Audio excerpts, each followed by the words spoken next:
Kris, good morning. Good morning. Welcome. You're on the other side of the mic today. What's it like? I will slowly take over, don't worry. I know. Don't you worry. This is great, good view, man. Love it. Yeah, it's nice setup. I love your studios as well, but this is kind of Mickey Mouse. But at least we'll have you. Well, I'll tell you, the first studios that we ever broadcast from Virgin Radio 104.4 were a lot worse than this. The first ones that we broadcast 11 years ago. Yeah. So it's not about the quality or the studio mics. It's about the presenters and the talent and the content that you put out. So you guys are doing a good job, man. Amazing. Well, here we want to talk to you today about Fade Fit Kids. Yep. Because that's something that you kind of set up that isn't, to do with media and radio and things like that. So in a nutshell, what is Fade Fit Kids? Well, it's mother baby. I got 3 children. I got Nushi and Kiki, and I got Fade Fit Kids. Fade Fit Kids is it's a brand that I've created in the last sort of 14 months now. You had to learn this whole different kind of FMCG, a whole different production, distribution. How hard has that been? Man, I'm learning as I go, and I got a pretty busy schedule that I've got already with obviously the radio and everything else that I do. It's fun though. I'm learning a lot. In the last 14 months, they say when you set up a business, you learn as you go, and I'm totally doing that. I've got a good team around me though, which have really helped me accelerate from where we wanted to go. Fade for Kids are basically healthy snacks right now for kids. We've got 3 flavors out. Choco Loco, which is dates and chocolate. It's all natural, all organic, sugar-free, no preservatives, vegan. And then we've released 2 new flavors. One, Berry Blast, which is a berry sort of flavor. The outer coating berry made from beetroot. And then you've got the double Choco Loco, which is a little bit more chocolatey. Again, all sugar-free. It's the healthier alternative, and I'm putting out these snacks in the market. The way that it was created was just because my kids, I've got a 7 and a 9-year-old, and when I do the shopping for them, I struggle to find healthy, affordable snacks. And that, and that's the way that you come up with ideas or businesses when you find a problem in the market. I found a problem that I couldn't find a healthy snack which was affordable. Depending on where I was going, I was finding little bars that were just overpriced, and I was buying 5 of them for every day of the week for their school, times 2, that was 10. I was kicking in about 250 dirhams for a little snack that they used to take with them to school. When you're a parent, you have no time, you're on minimal amounts of sleep, you're usually juggling a job and the homework and being a parent and everything else that you got to do.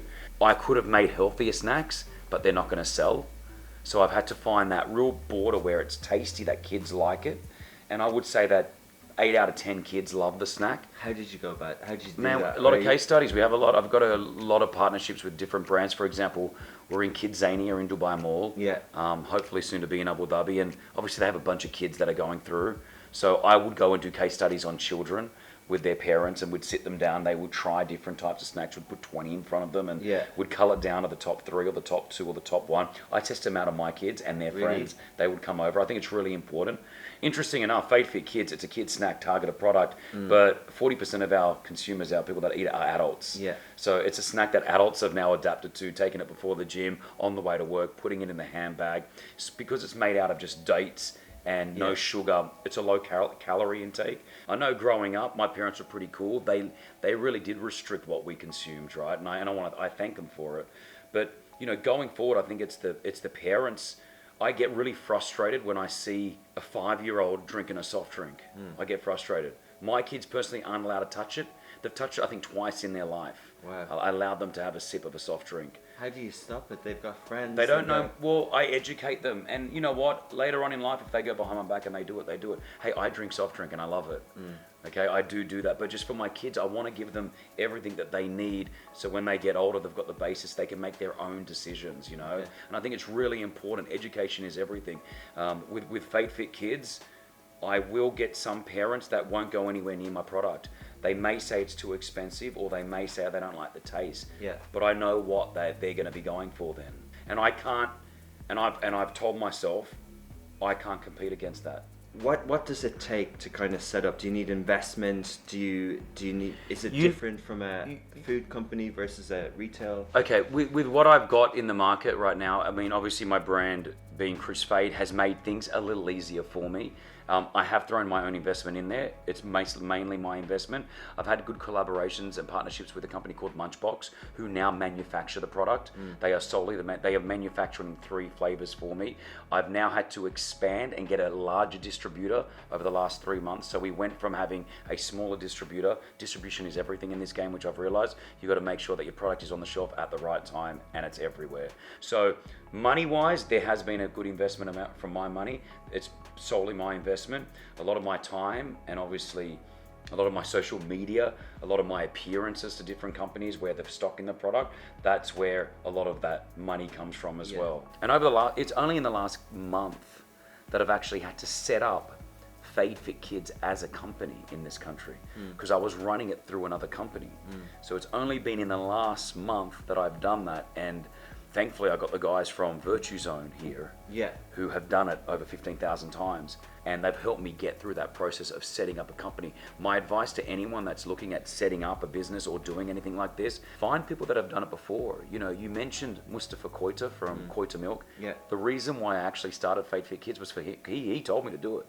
You know, he was one of the guys that really got behind me and said, yo man, like, you know, what are you gonna leave for your kids one day? And that gave me not only goosebumps, which I'm getting right now, it gave me this sense of, yeah, what am I going to leave with my kids?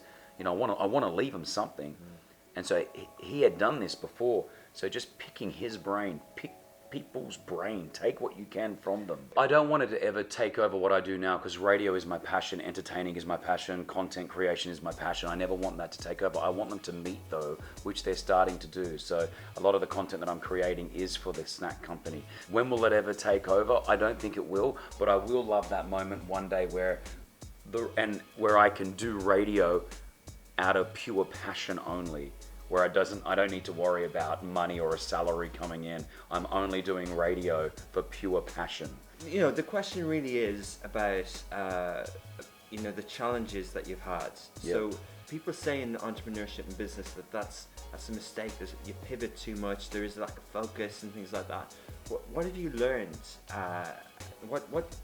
Also, second thing about entrepreneurship is there are setbacks. Every day there's a different setback, and it's deflating, it's demoralizing. Have you had any? Is it just a pure success rate? No, every day we're battling, man. We're going, like, sometimes I think to myself, it ain't gonna work, or why am I putting all this effort into it? Why am I spending money into this?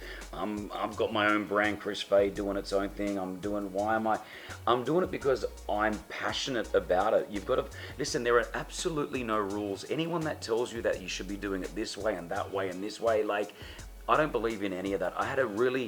Over the last couple of weeks, I had the chance to get one-on-one, and I mean, like, have dinner and really hang out with these people for 3 or 4 days. One of them was Jo Malone. All right, we all know Jo Malone. She created an empire. She sold it to Estee Lauder for $500,000 or £500,000, I think it was, creating fragrances from her kitchen. When you see people like that who have made it, did they have a plan? Sort of. But she was telling me they were just rolling it out.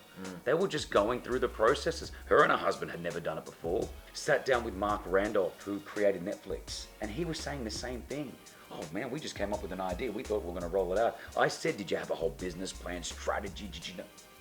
Nah. We just had some ideas that we were rolling with. And I think that's the most important thing. I think as long as you've got the passion and the direction and you have the right people around you, I think that's the best way that you can do this. A year ago, we now have a system in place for it, but we're doing it as we go now. I'm not doing the whole, can we have an email? Can we have a meeting please set for da-da-da-da-da-da-da-da-da-da. Just start. Don't wait for people. Don't have to wait for this person to come up with a SWOT analysis. What are our strengths, weaknesses, and threats? Ask me if I'm making money on it. Are you making money on it? Absolutely not. Is it costing me money? Absolutely yes. And people think Fade Fit Kids is an empire. It's really not. 2 or 3 people. That's all it is. You can tell that I'm very like, go. If I say, have we got an email out, if that email's not sent out within like 60 minutes, I'm like, why haven't we sent the email out? If it takes you less than 60 seconds to do it right now. That's my deal. Like, if it takes less than 60 seconds or 2 minutes, usually, do it right now. You know, it frustrates me when people sit on things that you can just send an email. It takes you 2 minutes, it's gone. Get it out of your to-do list. It's great to hear about how Fade Fit Kids has started, and forgive the pun, but it's got all the ingredients of a successful business. Hopefully. Family, passion, energy, and things like that. So best of luck with it, and we look forward to hearing more about it in the future. I hope so, man. I don't know what I'm doing. I'm taking it day by day, though, man. Like every day, I'm not a professional. This word entrepreneur gets to me sometimes because everyone's an entrepreneur right now. Everyone's got it on the Instagram or whatever.